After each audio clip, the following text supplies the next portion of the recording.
बिस्मिल्लाहिर्रहमानिर्रहीम।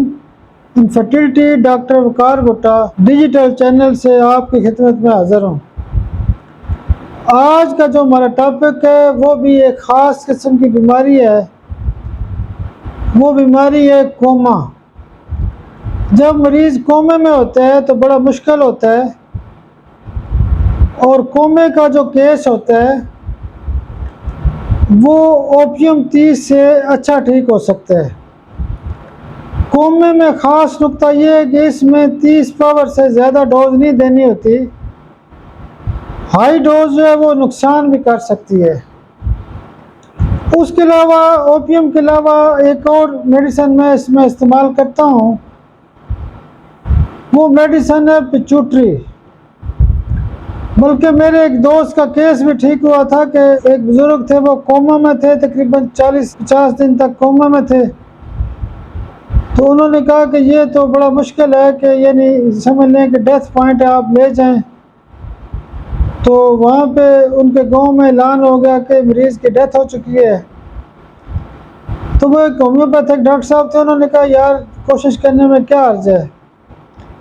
तो उन्होंने उनको ना पिट्यूटरी की चंद पुड़ियाँ बना के दे दी।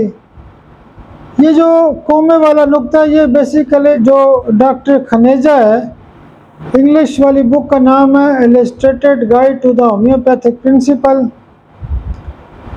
और उर्दू में जो बुक है उस किताब का नाम है दामने शिफा।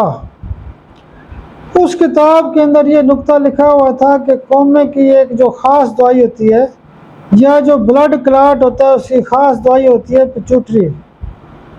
तो वो डॉक्टर साहब ने जब पिट्यूटरी अप्लाई की तो वो मरीज़ होश में आ गया। तो जब मुझे उन्होंने केस सुनाया तो मैं फौरी तौर पे उसी दिन उनके क्लिनिक पे पहुंच गया कि मैंने कहा यार मुझे बताएं कि ये कौन सी ख़ास किताब है कि जिससे इतना एक बड़ा केस ठीक हो चुका है। तो बात करने का मकसद ये होता है कि मैंने प्रैक्टिस बढ़ाने के वाले से भी बताया था कि जो डॉक्टर खनेजा की किताब है ये बड़ी प्रैक्टिकल किताब है, बड़ा मज़े का इसका जो है ना वो मतलब प्रैक्टिकल तजर्बा है। तो कोमे के वाले से ओपियम 30 पावर में और पिट्यूटरी जो है वो 1 ml में भी इस्तेमाल कर सकते हैं। हमारे भी बड़े बड़े कोमे के केस ठीक हो चुके हैं। बहुत शुक्रिया, बहुत शुक्रिया, बहुत शुक्रिया।